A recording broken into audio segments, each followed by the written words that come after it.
성도 여러분 안녕하십니까? 오늘도 행복하고 아름다운 안식일입니다. 이전에 모이신 모든 분들에게 하나님의 귀하고 아름다운 은혜가 넘치기를 간절히 바랍니다. 오늘 여러분과 함께 요한복음 3장 16절에 있는 말씀을 기반으로 사랑은 무겁다 그리고 아프다라는 제목으로 말씀을 드리도록 하겠습니다. 아주 오래전에 온라인 커뮤니티에 한 장의 그림이 올라왔습니다. 이 그림의 제목이 뭐냐면 책임감 강한 유치원생이라는 제목과 그 아이가 쓴 시와 그림이 올라왔는데 그 그림과 시가 많은 사람들에게 웃음도 자아내고 교훈도 줬습니다.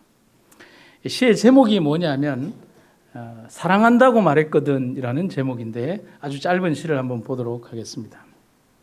난 할 수 없이 작은 토끼반 선생님하고 결혼해야 돼. 왜냐하면 선생님한테 내가 사랑한다고 말했거든. 그래서 시 아래쪽에는 예복을 입은 신랑 자기죠. 그 다음에 면사포를 쓴 신부 선생님의 모습이 예쁘게 그려져 있습니다. 사람들이 이 이야기에 굉장히 아름답게 반응했던 이유는 뭐냐면 유치원생이지만은 사랑에 명백한 책임감을 느끼는 그런 모습에서 아마 감동을 받은 모양입니다. 이 사진을 본 이 네티즌들이 이 그림을 보면서 단 댓글 중에 이런 내용이 있습니다. 책임감 강한 유치원생 정말 대단해요. 그 다음에 어떤 여자분이 있으신 것 같아요. 내가 일찍 너 같은 남자만 만났더라면 뭐 이런. 그리고 또 다른 분은 뭐라고 했냐면 토끼반 선생님 그녀의 얼굴이 궁금해요. 그러든지. 그리고 어떤 분은 질문을 했는데 고백하면 결혼해야 하나요? 라고 뭐 그렇게 즐거워했습니다. 근데 이 한 장의 사진이 기성의 세대들에게 사랑의 중요한 의미와 책임감에 대해서 한 가지 제시해 주는 것 같아서 우리에게 의미가 되었습니다. 영어 문장 가운데 Love is a burden이라는 말이 있습니다. 아주 직역을 하면 사랑은 짐을 지는 것이다. 사랑은 짐이다라는 말이죠. 이 burden이라는 말은 짐을 진다는 말입니다. 사랑은 절대 가볍게 내려놓을 수 없는 무거운 짐과 같은 것임을 말해주는 문장이라고 말하겠습니다. 물론 사용에 따라서는 또 의미는 참 많이 달라질 수도 있겠지만 사랑을 짐이라고 말한 것은 인생에서 절대로 놓아버릴 수 없는 그런 짐을 우리는 지며 살아간다는 것을 말해주는 하나의 문장에 함축된 의미가 있다고 하겠습니다. 그래서 제가 이 그림을 보면서 이런 생각을 했습니다. 인생은 삶이 멈추는 순간까지 각자가 져야 하는 사랑의 짐이 있습니다라고 그렇게 생각을 해봤습니다. 그런데 그 짐은 각각 상황과 여건에 따라서 이름이 다 달라집니다. 이 짐에는 이름이 있다는 거예요. 어떤 때 이 짐의 이름은 책임감이라고 불려지기도 하고요. 어떤 때는 사랑이라는 이름으로 불려지기도 하고 어떤 때는 어머니의 마음으로 불려지고 어떤 때는 아버지의 눈물로 불려지기도 합니다. 또 어떤 때는 가장의 무게라고 표현되기도 하고 또 어떤 때는 엄마의 가슴이라는 아주 절실한 문장으로 표현되기도 합니다. 그리고 하나님은 이 짐을 어떻게 표현했냐면 십자가라고 표현을 하고 계십니다. 오늘 본문의 말씀을 보면 무한한 사랑과 책임감이 거부할 수 없는 사랑의 짐으로 표현된 성경절이 요한복음 3장 16절에 있는 말씀입니다.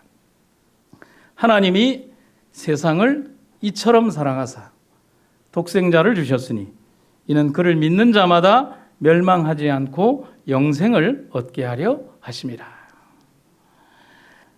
가래뽑은 기별 3권에 보면 있는 말씀입니다.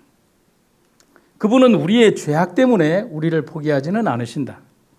우리는 잘못을 범하고 그분의 영을 슬프게 해드릴지 모른다. 그러나 우리가 회개하고 통회하는 심령으로 그분께 나오면 그분은 우리를 절대로 거절하지 않으실 것이다. 포기하지 않으시는 하나님의 사랑이 아니라면 오늘 우리에게 무슨 희망이 있겠습니까?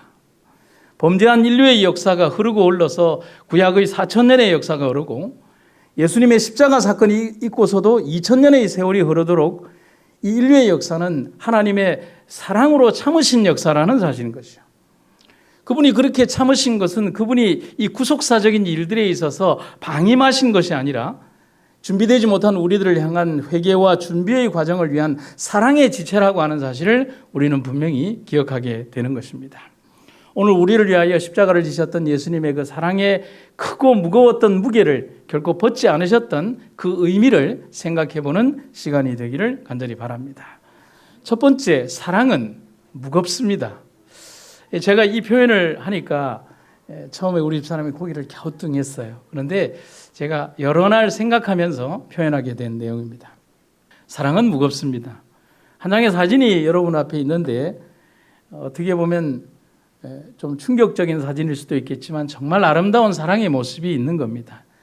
이 사진은 한 작가가 1972년도에 수록한 일본의 한 저명한 작가가 수록된 사진집에 기록된 실제의 모자의 사진입니다. 제목은 목욕하는 도모코라는 사진입니다. 사진의 내용은 우리의 가슴을 저미는 내용이에요. 어머니 품에 안겨서 목욕하는 주인공 도모코는 태어나면서부터 미나마타 병을 가진 모습으로 태어났습니다. 이 병이 얼마나 무서웠냐면 태어나면서부터 소리조차 내지 못하고 부모에게 무엇을 말하지도 못하고 혼자서 움직이지도 못하고 보행도 하지 못하고 식사도 스스로 삼키지 못하는 식물 인간으로 살아왔다는 겁니다. 이 사진이 찍힌 이날의 연도는 1972년이었고요. 이 도모코의 나이가 17살이었습니다. 그리고 이 사진집이 발표되고 난 이후 4년 후에 이 도모코는 1976년에 급성 폐렴으로 죽었습니다. 여러분 어떤 생각이 드십니까? 그렇게 어머니는 이 아이를 21년 동안 매일 그렇게 사랑으로 지고 그렇게 살았다는 겁니다. 여러분 사랑이 아니라면 이 방정식을 풀어낼 수가 있겠습니까? 사랑이 아니라면 삶에서 죄에 오는 이 무겁고 힘든 짐을 지려고 하겠습니까? 여러분 이 사진 속에서 작가는 우리들에게 무엇을 얘기하고 있냐면 우리가 보기에는 너무나 처절하고 어려운 상황이었지만 어머니의 눈빛에서 너무나 사랑하며 아이를 씻기고 있는 그 어머니의 눈빛을 보라고 얘기를 합니다. 제가 사랑은 무겁다라는 생각을 하게 된 거는 제가 처음 결혼을 하면서부터였던 것 같습니다. 그리고 조금 더 무겁다라는 생각을 하게 된 것은 아이를 낳고 제가 아버지가 되면서 인생에서 져야 하는 삶의 무게가 점점 더 무거워진다는 사실을 느끼면서부터가 아닌가 생각합니다. 그러면 그전에는 어땠을까요? 천지를 모르는 그런 사람이었겠죠. 그전에는 제가 대학을 졸업하고 내가 직장을 얻고 돈을 벌면 세상에서 모든 것이 자유로울 줄 알았습니다. 나보고 공부하라는 사람도 없을 테고 뭐 하라는 사람도 없을 테고 내가 가장이니까 내 마음대로 할 수 있을 것이라 생각했습니다. 하지만 제가 깨달은 것은 인생은 자유로움으로 가는 길이 아니라 스스로 짐을 지는 과정임을 알게 된 것은 세월이 지나고 나서부터였다는 것입니다. 그래서 제 인생 얘기를 좀 짧게 하도록 하겠습니다. 결혼을 하고 가장이라는 짐을 지게 되었습니다. 아무것도 모르는 26살에 신랑이 된 겁니다. 흔히 말하는 꼬마 신랑. 왜 그러냐면 그나마 키도 작은데 26살에 결혼을 했으니 참 아이 같지 않겠습니까? 지금 생각하면 가장이라고 하기에는 너무도 허술한 나이였는데 제가 지금 저를 되돌이켜보면 저희 집사람이 저를 보면서 얼마나 불안했을까를 생각하는 겁니다. 그래도 내색 한번 안 해준 게 너무 고맙습니다. 그런데 26살도 빠른데 1년 만에 첫 아이가 생기고 아버지가 됐습니다.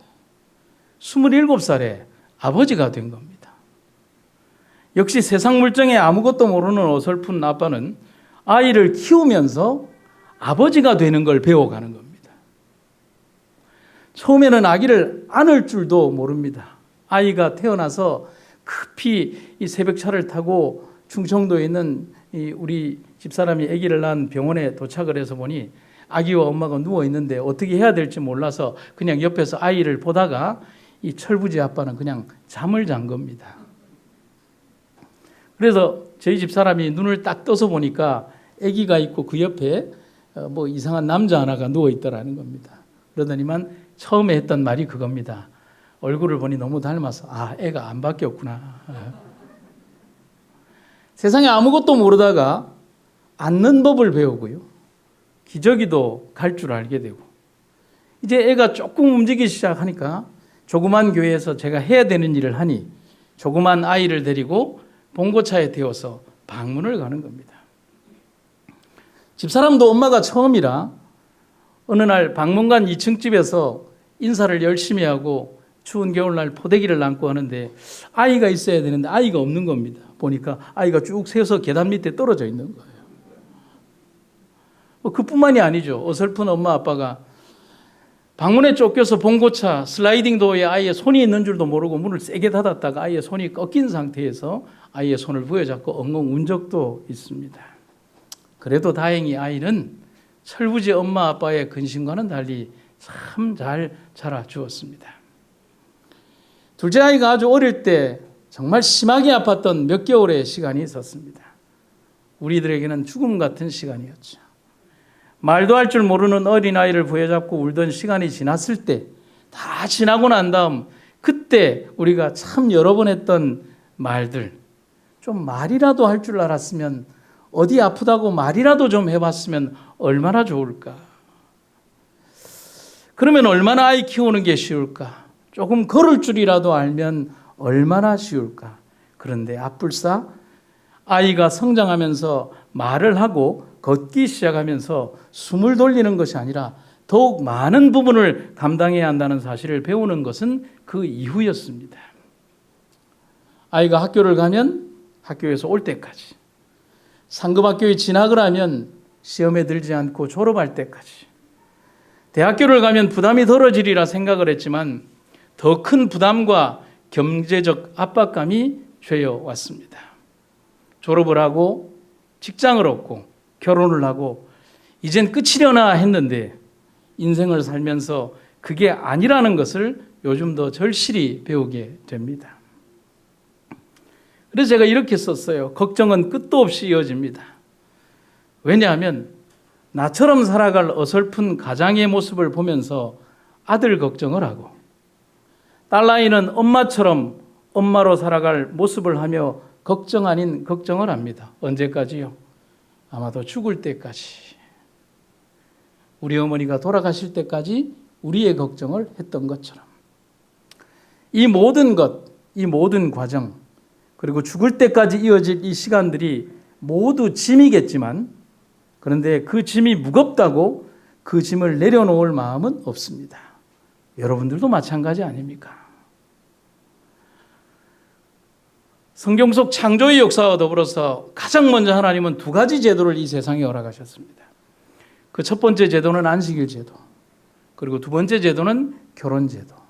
공교롭게도 이 두 제도는 창세기 3장에 이 세상에 죄가 들어오기 전에 하나님께서 인류에게 허락하신 가장 아름답고 숭고한 두 제도였죠. 그런데 저는 이 두 제도가 같은 거라고 생각을 합니다. 안식일이 창조주 하나님과의 거룩한 가족 관계를 연결해 주는 것이라면, 결혼 제도는 피조물인 사람들이 삶 속에서 사랑하고 또 살아가며 하나님의 사랑과 희생, 용서와 긍휼을 통하여 하나님의 마음을 알게 하는 가장 완벽한 제도라는 것입니다.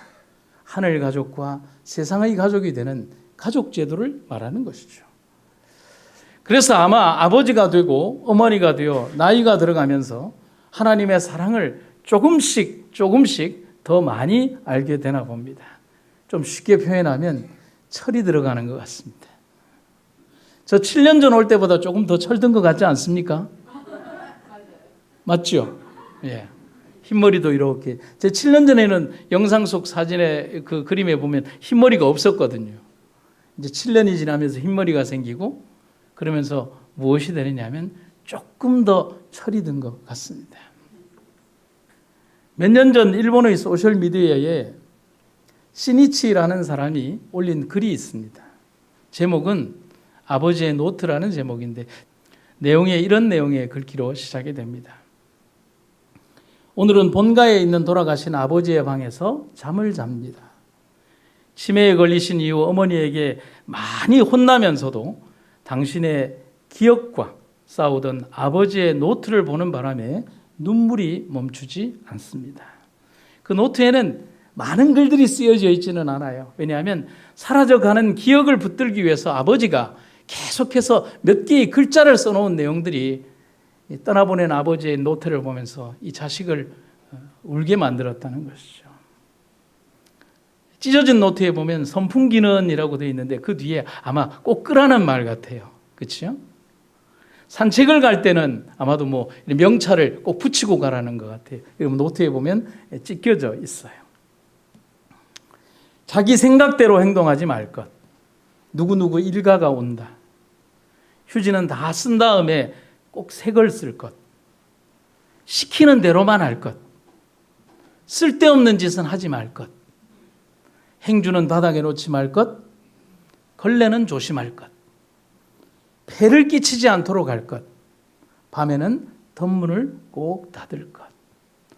너무나 평범한 내용인데 사라져가는 기억의 저편에서 그 기억을 붙들고 싶었던 아버지는 그렇게 메모장에 글을 남기면서 기억을 더듬고 있는 겁니다. 그리고 노트의 제일 마지막에는 자신의 마지막 기억을 잊지 않으려고 노력하는 가운데 희미해져가는 기억을 더듬으며 그리고 아직 남아있는 자식에 대한 사랑을 표현하면서 남긴 마지막 문장이 하나 있습니다. 미안했다 신이치. 자녀의 이름이거든요. 이 아버지의 노트는 사라져가는 기억을 더듬으며 마지막 순간까지 자식에 대하여 아버지의 사랑을 남기고픈 아버지의 마음이 담겨져 있었습니다. 가슴 저미도록 아프면서도 가슴 시리게 우리를 감동으로 이끌어주는 것이 바로 이런 사랑이 아닐까 생각합니다. 기억이 사라져가는 가운데에서도 지키고 싶은 사랑의 짐은 무거웠지만 그 무게 때문에 아버지는 마지막까지 아버지로 남을 수 있었던 것이 아닐까. 우리 예수님께서 바로 그런 모습을 우리에게 보여주셨습니다. 그는 멸시를 받아 사람들에게 버림받았으며 간고를 많이 겪었으며 질고를 아는 자라. 마치 사람들이 그에게서 얼굴을 가리는 것 같이 멸시를 당하였고 우리도 그를 귀히 여기지 아니하였도다. 그는 실로 우리의 질고를 지고 우리의 슬픔을 당하였거늘 우리는 생각하기를 그는 징벌을 받아 하나님께 맞으며 고난을 당한다 하였노라. 그가 찔림은 우리의 허물 때문이요 그가 상함은 우리의 죄악 때문이라. 그가 징계를 받음으로 우리는 평화를 누리고 그가 채찍에 맞음으로 우리는 나음을 받았도다. 제가 이 설교를 준비하면서 지난주 내내 많은 생각을 하게 되었습니다. 그러면서 불쑥불쑥 떠오르는 내용을 제가 이 노트의 개인 메모장에다가 쓰게 되었습니다. 왜냐하면 오늘의 설교는 어떤 주석으로 풀 수 없는 설교였기 때문에 하나님의 사랑을 제 가슴 속에서 한번 표현하고 싶었습니다. 제가 개인 메모장에 남긴 글은 이것이었습니다. 화요일 날 썼던 글인데요. 사랑의 무게는 세월이 지나도 가벼워지지 않는다. 무거운 것을 지고 견디는 것에 더 강해질 뿐이다. 그러면서 누구를 생각했냐면 예수님을 생각했습니다. 예수님은 당신이 지셨던 그 무거운 무게를 벗어버릴 수가 없었습니다. 져야 되는 십자가의 무게는 더 무거워지고 더 참혹하게 자기를 짓눌렀지만 아무리 무거워진다 해도 그것을 져야 한다는 사랑의 생각이 더 강해질 뿐 그는 결코 벗으려고 하지 않았다는 사실이죠. 그 표현이 누가복음 22장 42절에 나옵니다. 아버지여 만일 아버지의 뜻이거든 이 잔을 내게서 옮기시옵소서. 그러나 내 원대로 마시옵고 아버지의 원대로 되기를 원하나이다. 우리를 위해 지셨던 그 무겁고 고통스러운 십자가의 멍에를 벗는 것은 아버지의 뜻이 아니었습니다. 그래서 아버지의 원대로 되기를 원한다고 했어요. 그리고 그 생각은 예수님의 생각도 아니었습니다. 아무리 힘들고 어려워도 져야만 했고 내가 지고자 한다는 것을 말하는 것입니다. 여러분, 사랑은 이렇게 원대하고 우리를 가슴 저미게 한다는 것을 잊지 않게 됩니다. 지난 3월 우크라이나 전쟁이 우크라이나를 침공한 러시아가 전쟁을 막 벌이고 있을 때 우크라이나 동부 루안스크주 리시찬스크에서 한 사건이 벌어지게 됩니다. 23살의 옥사나라고 하는 간호사가 남편 빅토르와 함께 평소 다니던 길로 집으로 가고 있었습니다. 그런데 부인 옥사나가 지뢰를 밟았습니다. 둘의 평범했던 일상이 비극이 된 순간입니다. 그런데 뒤따라오던 남편 빅토르에게 옥사나는 그 짧은 순간에도 피하라고 하면서, 그리고 옥사나가 그렇게 경고한 덕분에 남편은 하나도 다치지 않았습니다. 하지만 너무나 안타깝게도 옥사나는 두 다리가 다 절단되고 왼손가락 4개가 절단되는 아주 중한 부상을 입게 되었습니다. 당시의 상황을 말하면서 옥사나는 말하기를 머리에서는 엄청난 소리가 났고 산소가 부족해서 숨을 쉴 수 없었다라고 했습니다. 폭발이 일어나고 난 다음에 4번의 수술을 받은 옥사나는 중남부의 한 병원으로 옮겨졌습니다. 그리고 5월 28일에 의족 장착을 위해서 리비우라는 한 병원에 도착해서 그들이 의족을 장착하게 되었습니다. 그때 남편은 의족을 장착하고 있는 아내를 위해서 한 가지를 아내에게 부탁을 합니다.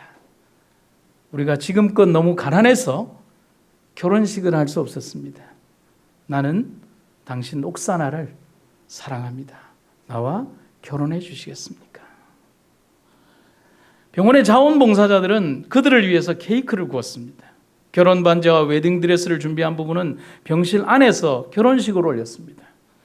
너무나 조촐한 결혼식이었지만 모두가 기뻐하며 그들을 축하했습니다. 병원의 간호사가 행복한 그들의 모습을 카메라에 담았습니다. 영상에는 웨딩드레스를 입은 옥사나가 빅토르의 품에 안겨서 춤을 추는 모습이 담겨 있습니다. 우크라이나 의회가 트위터를 통해서 이 영상을 공개했습니다. 두 사람은 마치 하나처럼 움직였습니다. 왜냐하면 두 다리가 없는 아내를 그가 안고서 춤을 춰야 했기 때문에 그렇습니다. 바로 이 모습입니다. 빅토르는 한쪽 팔로 옥사나의 허리를 끌어안고 다른 팔로는 그녀의 상반신을 들어 올렸습니다. 남편 빅토르가 옥사나의 다리가 되어준 것입니다.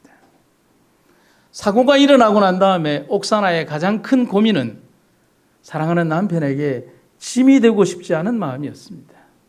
하지만 남편인 빅토르에게 사랑하는 아내 옥사나는 짐이 아니라 사랑 그 자체였습니다. 견딜 수 있는 것입니다. 우리는 이 사랑의 법칙을 이미 알고 있죠. 고린도전서 13장 7절에 사랑은 모든 것을 참으며 모든 것을 믿으며 모든 것을 바라며 모든 것을 견디느니라.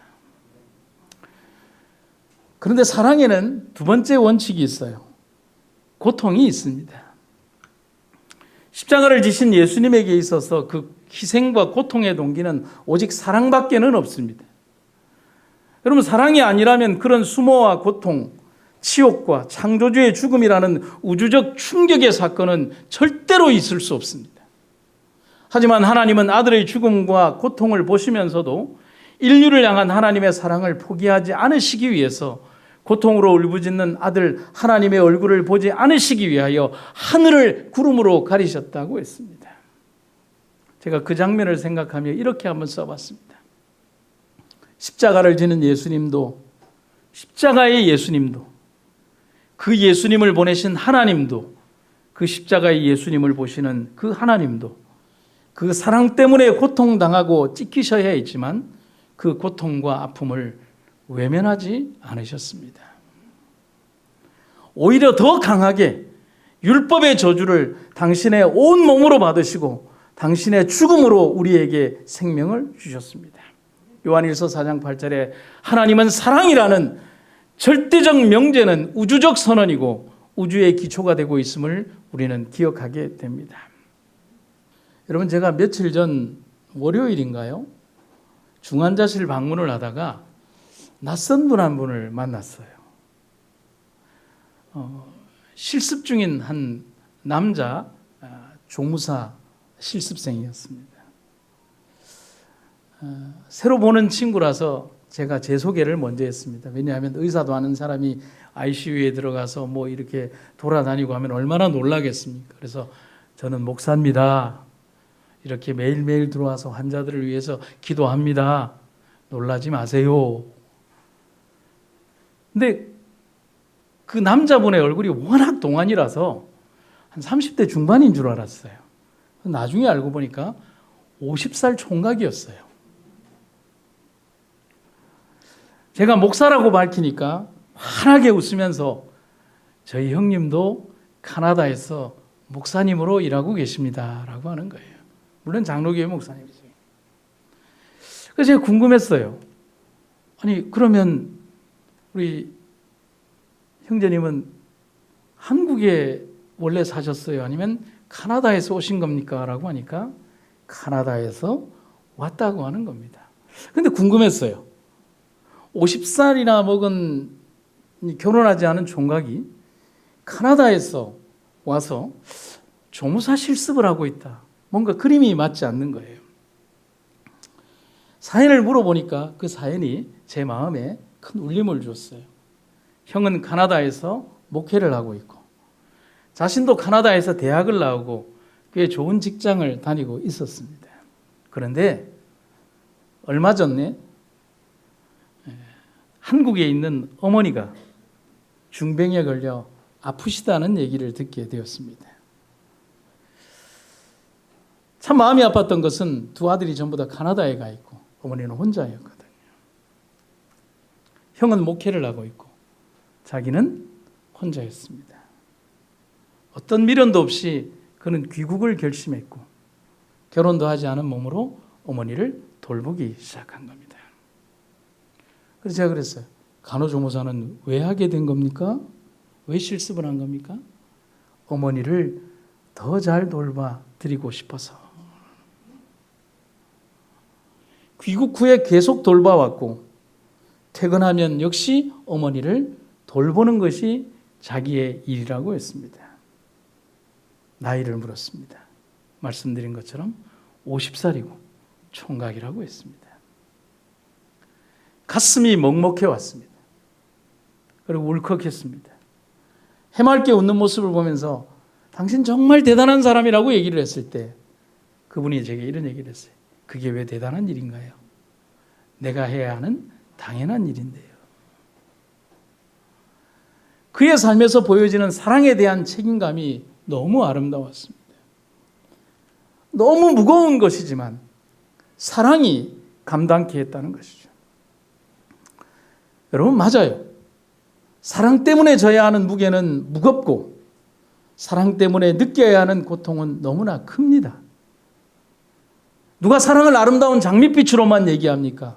사랑에는 분명한 고통이 있는데 하지만 절대로 내려놓을 수는 없습니다. 왜냐하면 그게 사랑이기 때문에 그렇습니다.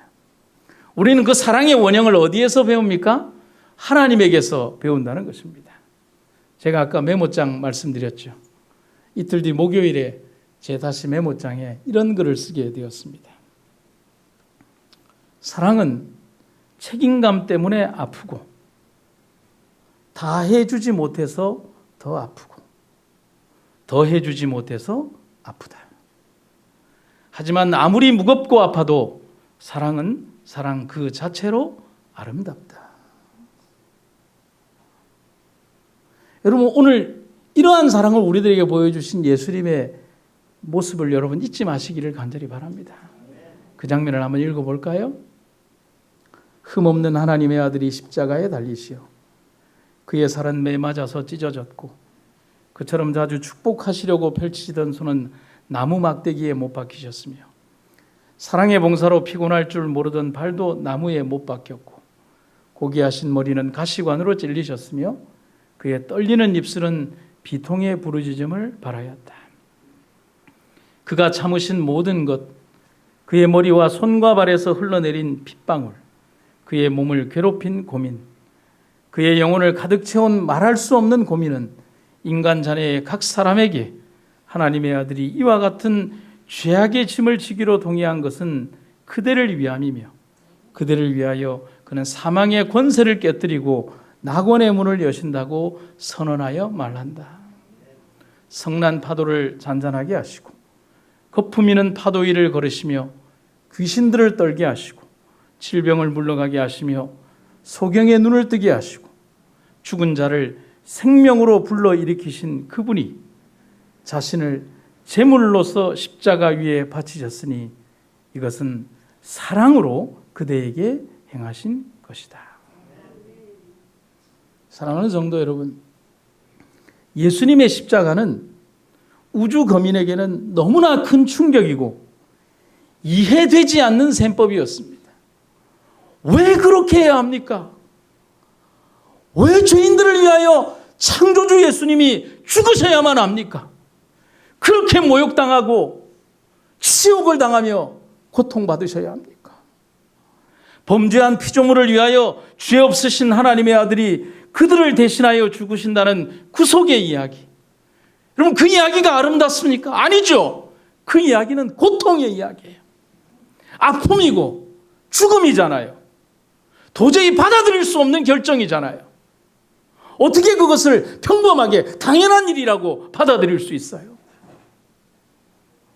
그래서 하늘의 천사들이 모든 면류관을 벗어 내려 던지면서 하나님의 구속의 경륜을 거두어 달라고 요청했습니다. 하지만 우주의 주인이신 하나님은 인류를 위하여 무한한 희생을 지시는 것을 절대로 포기하지 않으셨습니다.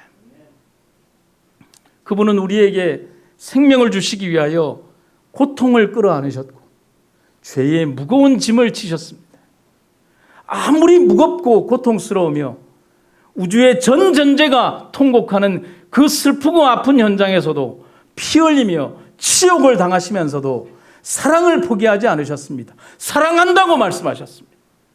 그리고 하나님은 제일 마지막에 이렇게 말씀하셨습니다. 다 이루었다. 여러분 아십니까? 예수님이 이 말씀을 하시고 운명하실 때 우주의 온 거민들은 그제서야 진정으로 본 거예요. 하나님의 사랑의 진짜의 모습을 그제서야 본 거예요. 그리고 그 사랑 때문에 우주에 존재하는 그 하루에 우리가 살아갈 수 있음을 알게 된 겁니다. 제가 이 사랑을 생각하면서 새벽에 설교를 마무리하면서 짧은 글을 하나 쓰게 되었습니다. 읽고 마치겠습니다. 우리가 살아가는 삶 속에서도 사랑은 빛나는 보석으로만 장식되지 않습니다. 사랑하기에 이별이 다가올 때 한없이 슬프고 사랑하는 이가 병들었을 때 함께 고통스럽습니다. 사랑하기에 평생을 가슴앓이 하면서도 자식을 키우고 언젠가는 이별할 걸 알면서도 아내를, 남편을 사랑하며 인생을 보냅니다. 하지만 우리 인생 이야기에 숨겨진 다음 장에서 무겁고 힘들었던 그 사랑 때문에 더 많은 것을, 더 영원한 것을 얻었음을 알게 됩니다. 십자가가 그것을 가르쳐 줍니다. 사랑하는 여러분, 사랑은 무겁고 사랑은 아픕니다. 하지만 그 무겁고 아픈 사랑이 오늘의 우리를 가장 아름답게 이끌고 있다는 사실을 여러분과 제가 잊지 마시기를 간절히 바랍니다. 무한한 하나님의 사랑이 오늘의 우리를 이끌고 있습니다. 우주의 먼지보다도 가치 없는 우리들을 위해 희생하신 하나님의 사랑을 우리가 어떻게 알 수 있겠습니까? 우리의 생애에 가치 없는 이것을 받으시고 영원한 것을 우리에게 주신 하나님의 사랑, 우리 하늘에 가서 그 사랑을 영원히 배우고 가슴으로 안고 살아가게 하여 주시옵소서. 세상의 마지막 순간이 다가오는 이때에 하늘을 조금이라도 더 보기 위하여 우리의 삶을 고정하게 하시고 오로지 주님의 사랑과 은혜를 생각하는 우리들이 되게 하여 주시옵소서. 오늘 우리를 이끄신 하나님의 놀랍고 아름다운 은혜가 오늘 우리와 함께 하시기를 간절히 구하며 예수님의 이름으로 기도드립니다.